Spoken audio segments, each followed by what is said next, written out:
be a pro, Jay. The microphone. It's the last time you hooked. All right. Good to see you guys. Thanks for coming out. Let's see. So here we are. Cooter Dougles. Cooter's interests are, what is it, like golfing, going on cruises, telling kids to get the hell off his lawn. Because he's old as shit. Like, actually tonight we're celebrating your 70th birthday tomorrow, right? I said we're celebrating your 70th birthday! 70th birthday tomorrow! He's fucking old. Holy shit. He is old. All right, let's play this one. Cooter Dougles is so old. How old is he? He doesn't have bags under his eyes. He's got burlap sacks. All right, whatever. Let's do another one. Cooter Dougles is so old. How old is he? He's so old, he gave Hitler the idea. He didn't really hate the Jews. He just wanted to concentrate on them.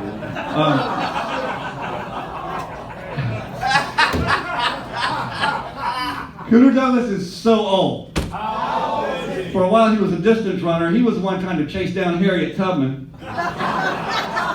Yes, ladies and gentlemen, you were looking at an old, wrinkly Cooter. Now, I realize that that's normally something you want to hurry up and erase from your browser history.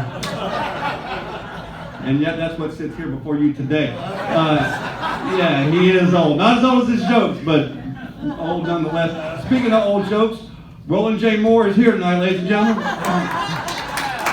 Jay, some of your jokes are getting old too there, buddy. Like, I was thinking maybe you should change your name to, instead of Roland J. Moore, it could be like Spinning Your Wheels J. Moore, or maybe write some Roland J. Moore jokes, you fucking lazy. Like Cooter said earlier, you got to start doing comedy here on this very stage, Comedy Cabana. You want an open mic contest, and but we've still seen him bomb. Like he's bombed so many times. I thought about changing his name to Iran.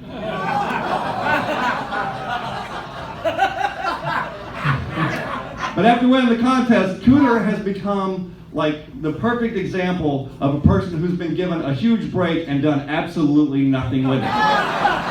He may be the most successful person in the history of man. Like, people actually came to him.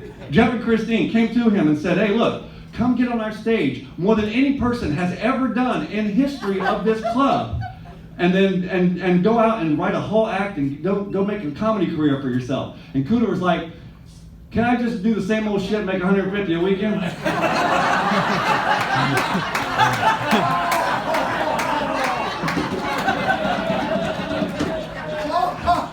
I mean, I would actually say that Cooter, you surprised me tonight. Cooter is actually a pretty prolific, I would say he's a prolific joke writer. I would say it if you'd write some more fucking jokes.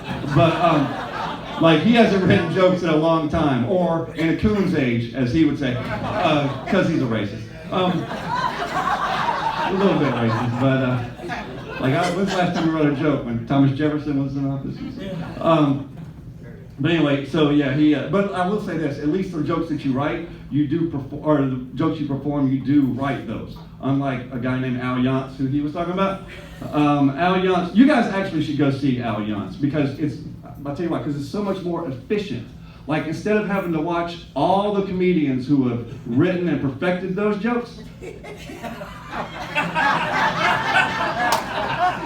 just go see Al Yance. Al Yance is like the Time Life music of comedy. Like, all the greatest hits from all the best comedians, all for one easy payment. Back to Cooter, he's a slow talker too, right? Like, he is like, if the Titanic sank at the same rate that Cooter speaks, all those people would have survived. That bitch wouldn't have stole that Heart of the Ocean necklace. That'd be in a museum where it belongs. Jack wouldn't have had to die while they watched that fat ass hog on the door. Anyway, so he's a bit long-winded too. I know I'm being tonight, but I don't give a shit. I'm doing it. Most MCs, when they do a show, they do about 10 minutes at the beginning of a comedy show. Cooter does 25. Like, most comics like to leave them wanting more. Cooter likes to leave them wanting less. All right, this is getting too long, but I don't give a shit. All right, here we go. And here's something y'all might not realize. Cooter's a racist. That's rapist. No, that's not right. Has a rapier wit. That's the word I was looking for, a rapier wit. And actually, some of your victims have seen your show and they're like, Jesus, I thought being raped was bad.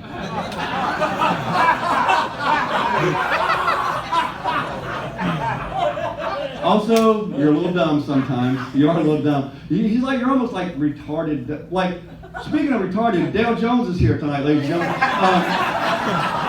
He'll be up here later. Dale Jones is like retarded times retarded. He's like retarded squared.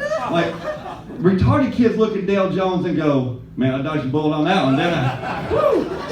Yeah. They look at Dale and they go, I bet he needs a wish. They said it was a roast. I couldn't wait to write this shit down. I was having a good time.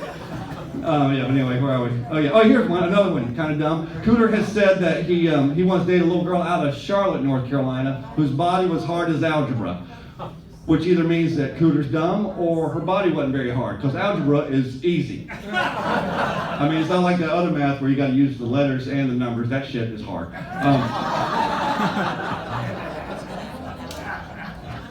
And he likes the younger women too, because all the women his age are dead.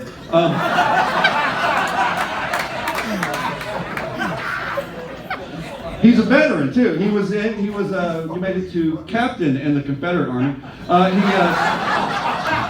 He's met a lot of famous people. I asked him who's the most famous person he ever met. He goes, I don't know. It's a toss-up between Abraham Lincoln and Manny Olivera.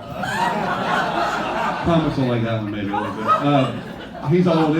He's so old his dreams are in black and white. Although he'd prefer they to be just white because he's racist. Speaking of racist, Suicide Jimmy was here tonight. Suicide Jimmy. Most people earn their nickname. When are you going to earn yours? Seriously, if I have to hear don't go to Supercuts on 2 for Tuesday joke one more fucking time, I'm going to change my name to Suicide Eric and I'm going to earn that shit.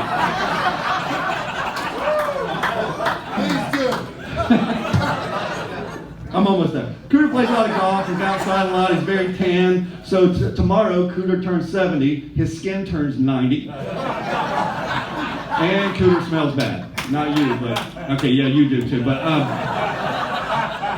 like, have you ever smelled skin cancer?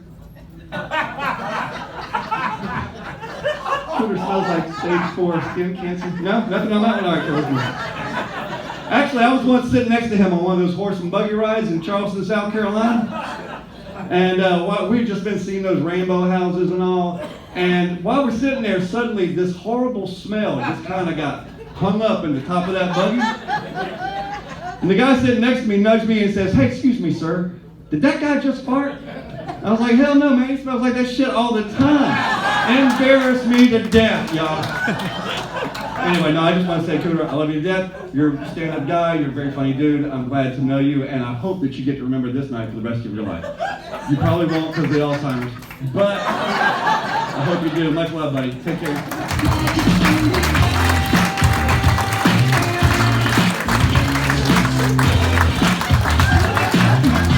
Grady, let him hear you, everybody. Give it up for Grady. Wow. Somebody wrote some jokes. Wow, he was winded as he is tall. Loved. That was great. Man, how about it, Cooter? Having a good time?